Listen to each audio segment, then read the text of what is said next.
వైఎస్ఆర్సీపీ ప్రభుత్వంలో మాజీ కార్పొరేటర్ కప్పిరె శ్రీనివాసుల్ని ఎన్నో కేసులు అతని మీద పెట్టి పోలీసులు నిర్బంధించి జైల్లోనే అతనికి షర్టు తీసి కొట్టి నానా హింసలు పెట్టారు. అదేవిధంగా అతన్ని హత్య చేసే ప్రయత్నాలు కూడా జరిగాయి. అయితే పోలీస్ స్టేషన్లో ఏ రోజు అయితే అతని షర్టు తీసి నిర్బంధించి చిత్రహింసలు పెట్టారో ఆ రోజు నుంచి తాను షర్టే ధరించకుండా రాష్ట్రంలో ముఖ్యమంత్రి చంద్రబాబు నాయుడు, అదేవిధంగా అనిల్ కుమార్, ఇక్కడ గతంలో ఉన్న ఎమ్మెల్యేగా పనిచేసిన అనిల్ కుమార్ ఓడిపోయిన తర్వాతే షర్ట్ వేస్తానని ఆ రోజు శపథం చేయడం జరిగింది.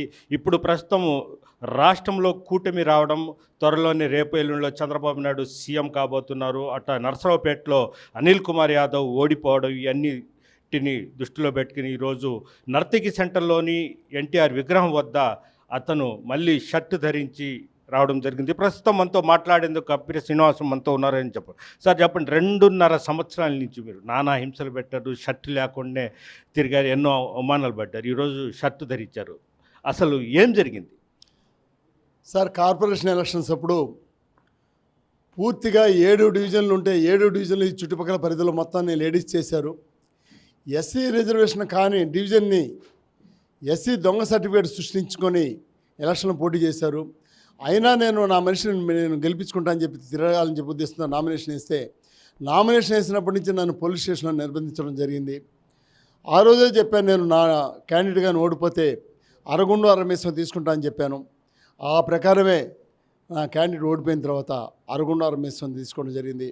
మా పెద్దలు పొంగు నారాయణ గారు వదిలేసేనే బాగలేదు అని తర్వాత నల్లని దుస్తులతో ఆరోహించి ఏ రోజు నన్ను ఇబ్బంది పెట్టారో, ఈ గవర్నమెంటు అటు జగన్మోహన్ రెడ్డి కానీ ఇటు అనిల్ కుమార్ యాదవ్ కానీ ఓడిపోయేదాకా నేను నల్లని వస్త్రాలతోనే ఉంటానని చెప్పి నేను ఛాలెంజ్ చేయడం జరిగింది.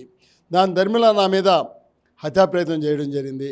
దాని ధర్మిలా నా ఇంటికాడ రెక్కి నిర్వహించి నేను మాదక ద్రవ్యాలు డ్రగ్స్ అమ్ముతున్నా అని చెప్పి ఒక కేసు పెట్టి నన్ను సంపూర్ణంగా జైల్లో పెట్టి నా మీద అభియోగంలో ఉన్న మర్డర్ కేసుని పీడీ యాక్ట్ కింద పెట్టి ఆ కేసుని సంపూర్ణంగా ఆ కేసుని పరిపూర్తం చేసి నన్ను జైలు శిక్ష వేయించాలనే ప్రయత్నంలో అనిల్ కుమార్ యాదవ్ సిద్ధహస్తుడిగా ప్రయత్నం చేయడం జరిగింది. కానీ భగవంతుడు నా అందు నిలబడి ఇందులో నా పాత్ర ఎలాంటిది లేదని చెప్పి ఉన్నారు. కానీ ఈ సంవత్సరం లోపల దరిదాపుల 5 అటెంప్ట్ మర్డర్ కేసులు పెట్టడం జరిగింది.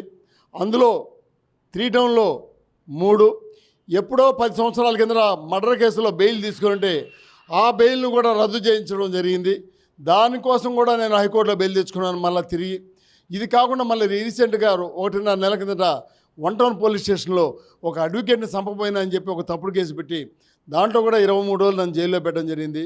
ఎంతటి కారణం ఏంటంటే వాడు అనిల్ కుమార్ యాదవ్ నన్ను పిలిచి వైసీపీ పార్టీలో నువ్వు చేరే పనితే నీ మీద అన్ని కేసులు కొట్టించేస్తాను, ఇది కాకుండా నీకు దరిదాపులో 1.5 నుంచి 2 కోట్ల ఆఫర్ పెడుతున్నా అని చెప్పాడు. వాడు నా ఎత్తు నిలువుతో డబ్బు పెట్టినా కానీ నేనైతే తెలుగుదేశం పార్టీ వదిలే ప్రసక్తి లేదు. నారాయణ గారి ఉప్పు తిన్నాను కాబట్టి ఆయన రుణం తీర్చుకునేదానికి ఈ జన్మ బతికున్నంతకాలం నారాయణ సార్కి పనిచేసేదానికి నేను సిద్ధంగా ఉన్నా అని చెప్పి నేను తెలియజేసుకుంటూ ఆ విధంగానే పనిచేశానని చెప్పి నేను తెలియజేస్తున్నాను. అలాగే అంటే రేవతి గారు, మీ మీద కూడా దాడి జరిగింది కదా, అంటే ఒక అనిల్ కుమార్ యాదవ్ దాడి చేశారని భావిస్తున్నారా? అనిల్ కుమార్ యాదవ్ గారే దాడి చేయించారండి.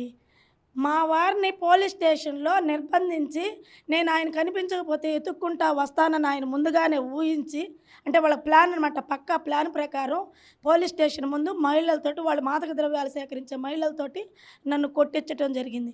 కొట్టించింది కాకుండా మరలా నా మీదే కౌంటర్ కేసు, ఎస్సీ కేసు పెట్టించారు. అయితే వాళ్ళు ఎస్సీ కాదు కాబట్టి మామూలుగా కౌంటర్ కేసు పెట్టారు. ఇవి కాకుండా ఈ 50వ డివిజన్లో వైసీపీలో ఉండే మహిళలు, వైసీపీలో ఉండే 2 ఇరు వర్గాలు వైసీపీలోనే ఉన్నారు. వాళ్ళు ఒక వర్గానికి సంబంధించిన అబ్బాయి, ఒక వర్గానికి సంబంధించిన అమ్మాయిని బాత్రూంలో స్నానాలు చేస్తుంటే నూడు వీడియో ఫోటోలు తీసి అబ్బాయి దాన్ని పట్టుకొని వీళ్ళు వాళ్ళకి ఘర్షణలు పడితే ఆ ఘర్షణలో ఎటువంటి సంబంధం లేదు. నేను మహాశక్తి ప్రోగ్రాం 48వ డివిజన్లో ఉన్న దానిలో అటెంప్ట్ మర్డర్ కేసు పెట్టి A1 A2 నన్ను కూడా మహిళని కూడా చూడకుండా పెట్టడం జరిగింది. మా కుటుంబాన్ని అత్యంత దారుణంగా చిత్రహింసలో పడేదానికి కారణమైంది పోలిపోయిన అనిల్ కుమార్ యాదవ్. ఒకరోజు నేను చెప్పాను, మేము ఎలక్షన్ కమిషన్కి పెట్టాము, supreme court copy to human rights, అట్లా కాపీటు బీసీ కార్పొరేషను, ఇట్లా ప్రతి ఒక్కళ్ళకి మేము పెట్టుకొని మాకు ప్రాణహాని ఉంది, మమ్మల్ని అనిల్ కుమార్ ఇబ్బంది పెడుతున్నాడని ప్రతి ఒక్కళ్ళకి మేము చెప్పడం జరిగింది. అయితే మాకు మీడియా మిత్రులు చాలా సపోర్ట్, సహాయ సహకారాలు అందించారు. మా ఇంట్లో మాదక ద్రవ్యాలు పెట్టి పీడీ యాక్ట్ పెట్టాలని ప్లాన్ చేస్తే దాన్ని నేను సీసీ ఫుటేజ్లో చూసి పట్టుకోవటం జరిగింది. అది పోయింది. తర్వాత మా వారిని జైలు నుంచి వచ్చి 3 రోజులైంది. 3 రోజుల్లోనే రిక్కీ ఒక అతను గుంటూరు అతను అంటే వీడియోలు తీస్తా రిక్కీ నిర్వహిస్తూ ఉండగా నేను పట్టుకోవటం జరిగింది. అంటే వాళ్ళ ప్లాను ఏ కాడకి కప్పిరి శ్రీనివాసులు లొంగాలి, లొంగని పక్షంలో జైలుకు పంపించి జైల్లోనే ఉండి కేసుల మీద కేసులు బనాయించి పీడీ యాక్ట్ పెట్టి మర్డర్ కేసు ద్వారా జైలుకు పంపించాలనేది ఆయనకి అది కావాలి అనిల్ కుమార్ యాదవ్కి. తర్వాత ఆయన నిన్న కూడా చెప్తున్నాడు, ఆయన బీసీని, నేను బీసీని, బీసీలంటే అంత చులకన అని అంటున్నాడు. కపిరి శ్రీనివాసులు బీసీ కాదా, నేను మహిళను కాదా, మహిళలు అనిపించలేదా, మీ కుటుంబంలో లేదా, చిత్ర హింసలు పెట్టాడు.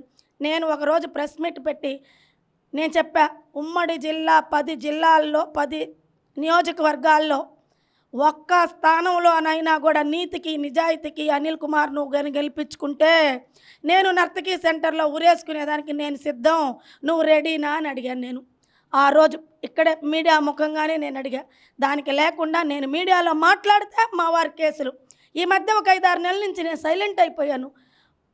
హైకోర్టుకు పోయి బెయిల్ తీసుకొచ్చుకొని అక్కడే ఉండగా ఇంకా బెయిల్ రాలేదు, ఇంకా అక్కడే ఉండగా మళ్ళీ ఇంకొక ఇక్కడ 307, మరలా దానికి బెయిల్కి పోయి వచ్చే లోపల ఇంకొక 307.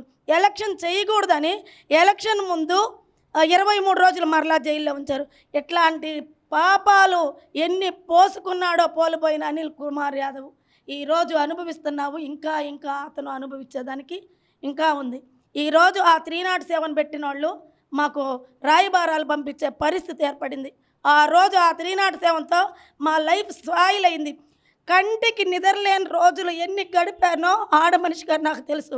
తిండి తినకుండా ఎన్ని రోజులు బతికానో నాకు తెలుసు. ఒంటరిగా మా కార్యకర్తలు బలహీనపడతారని ఇంట్లో ఒక్కదాన్నే నేనుండి వార్డు చూసుకొని మా కార్యకర్తలకు బలం పెట్టి ఈరోజు మా వార్డులో నేను మెజార్టీ చూపించే విధంగా కష్టపడి పనిచేసాము.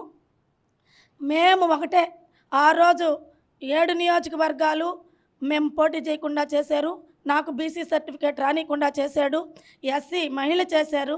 మేము ఒకటే నిర్ణయించుకున్నాము, కష్టమైన నష్టమైన 5 సంవత్సరాల క్రితం నారాయణ సార్ కోసం మేము నిలబడ్డాము. ఏ రోజుకైనా మేము నారాయణ సార్ కోసమే పనిచేస్తాము. నారాయణ సార్తోనే మా ప్రయాణం. ఆయన కోసం మేము ఎంత దూరమైన ప్రయాణం సాగించదని సిద్ధం. శ్రీనివాస్ గారు చెప్పండి, అంటే కొన్ని రోజులు మీరు ఇల్లు వదిలి కూడా వెళ్ళిపోయిన సందర్భాలు ఉన్నాయి. మీ పిల్లలని బయట పంపించేసి మీరు వెళ్ళిపోయి ఒంటరిగా ఆమె చిత్రహింసలకు గురైన సందర్భాలు 9 నెలలండి. పోయిన సంవత్సరం ఆగస్ట్ నుంచి, ఆగస్టులో కేసు పెట్టారు. ఆ కేసులో జైలుకు పోయి వచ్చాను. ఆ తర్వాత మరలా కేసు పెట్టారు, ఎస్కేప్ అయిపోయాను. గుంటూరు, విజయవాడ, తర్వాత కంకిపాడు, ఇటు నుంచి కుప్పం కాడి నుంచి, తర్వాత ఈ అమరావతి రైతులు ధర్నా చేస్తుంటే వాళ్ళ ఆధ్వర్యంలో దాదాపు ఒక 15 రోజులు అక్కడ షెల్టర్ తీసుకొని కనీసం ఇబ్బందికి రూమ్స్ దొరకని రోజున రైల్వే స్టేషన్లో ప్లాట్ఫామ్ మీద పండుకున్న రోజులు కూడా నేను అనుభవించాను. ఆ కష్టమంతా అనిపించేదానికి మూలకారకుడు అనిల్ కుమార్ యాదవ్ అయితే 3 టౌన్లో సిఐగా పనిచేశాడు. అతను ఆ పోలీసు వృత్తికే అనర్హుడు. కళ్యాణ్ రాజు అతను ఏమంట దరిద్రుడు ఏ విధంగా ఉన్నాడో నా గోష్ట కొట్టుకొని ఈ ఎస్పీ కానీ ఈ సిఐ కానీ ఈ ఎలక్షన్ దాకా ఉండుంటే మా సత్తా మా నిజాయితీ ఏదో చూసిండేవాళ్ళు. వాళ్ళు వెళ్ళిపోయారు కాబట్టి మేము చెప్తున్నాం, ఎక్కడున్నా కానీ మీరు మా గోష్ట కొట్టి మీరు పాపాలు మాత్రం అనుభవించక మానరని చెప్పి మేము తెలియజేస్తున్నాం. 1వ తారీఖు రైల్వే స్టేషను ప్లాట్ఫామ్ల మీద ఎక్కడంటే అక్కడ పడుకొని తిండి లేక మొన్న జనవరి 1కి అసలు 2 రోజులు టైం ఇచ్చారండి డాక్టర్లు, బతకడు అనేసి. 48 అవర్స్ ఇతను బతకడు అని చెప్పాడు. నేను అక్కడ హాస్పిటల్లో పెట్టుకుని అప్పటికి బెయిల్ లేదు, బెయిల్ రాలా, ఎవరికి తెలియకుండా ఒంటరిగా హాస్పిటల్లో పెట్టి నేను ఎమర్జెన్సీ దగ్గర ఉంటా, మళ్ళీ ఎవరో ఒక పిల్లోడిని పెడుతూ మళ్ళీ నేను వార్డులో పనిచేస్తా. అసలు నరకం అంటే ఇట్లుంటుందా, బాధలు అంటే ఇట్లా ఉంటాయా అనే విధంగా మేము పడ్డాము. లాస్ట్కి ఆ ఆంజనేయ స్వామి, సంతపేట ఆంజనేయ స్వామికి మొరబెట్టుకున్నాను నేను ఒకరోజు. స్వామి, ఆయన నీ గుడి తిరిగేటట్టు మీరు మమ్మల్ని మన్నించి మాకు కష్టం లేకుండా చేయండి, నీ గుడి తిరుగుతాము అని చెప్పాక బెయిల్ రావటము, గుడి తిరగటము, ఇవన్నీ చాలా మనోనిబ్బరంతో చాలా ధైర్యంగా ఇవన్నీ కానీ పోరాడాము. మా పోరాటానికి నిన్నటి రోజున ఒక సంతృప్తి అనేది కలిగింది. ఈరోజు ఆ నిరసనని, నల్ల బట్టల్ని ఇక్కడ తీసేసి పాలుతోటి ఆయన అభిమానులు, ఆయన అన్నదమ్ముల్లాని అందరూ కూడాను పాలతో ఈయనకి స్నానం చేపించి, వాటర్తో స్నానం చేపించి, తెల్ల బట్టలు తొడిగించి, అలాగే ఎన్టీ రామారావు గారికి కూడా పాలాభిషేకం చేసి ఆ బట్టల్ని విసర్జించడం జరిగింది. ఈరోజు మొత్తానికి న్యాయం గెలిచింది.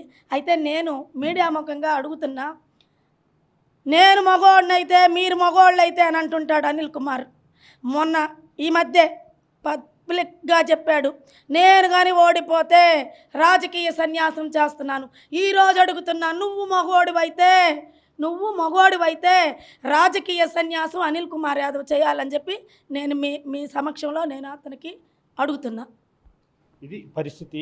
కప్పిరెడ్డి శ్రీనివాసుల మీద ఎన్నో అత్యాయత్నం కేసాలు, అదేవిధంగా అతనికి హత్య చేసే ప్రయత్నాలు కూడా జరగడం జరిగింది. అయితే అతను కనీసము కంటికి కునుకు లేకుండా నిద్రలేని రాత్రులు గడిచామంటూ ఈరోజు అయితే కన్నీళ్లు పెట్టుకుంటున్నారు. అయితే కప్పిరెడ్డి శ్రీనివాసుల అభిమానులు కావచ్చు, అదేవిధంగా అతను వార్డు సంబంధించిన టీడీపీ శ్రేణులు కావచ్చు, ఈరోజు ఎన్టీఆర్ విగ్రహానికి పాలాభిషేకం చేసి, అదేవిధంగా కప్పిరెడ్డి శ్రీనివాసులను కూడా పాలతో స్నానం చేసి ఈరోజు దుస్తులు ధరించడం జరిగింది. వీడియో జర్నలిస్ట్ ప్రదీప్తో గయాజ్, RTV నెల్లూరు నుంచి. మరిన్ని వీడియోస్ కోసం ఛానల్ ని సబ్స్క్రైబ్ చేయండి, లేటెస్ట్ అప్డేట్స్ కోసం వాట్సాప్ ఛానల్ ని ఫాలో చేయండి, అండ్ లింక్ డిస్క్రిప్షన్ లో ఉంది.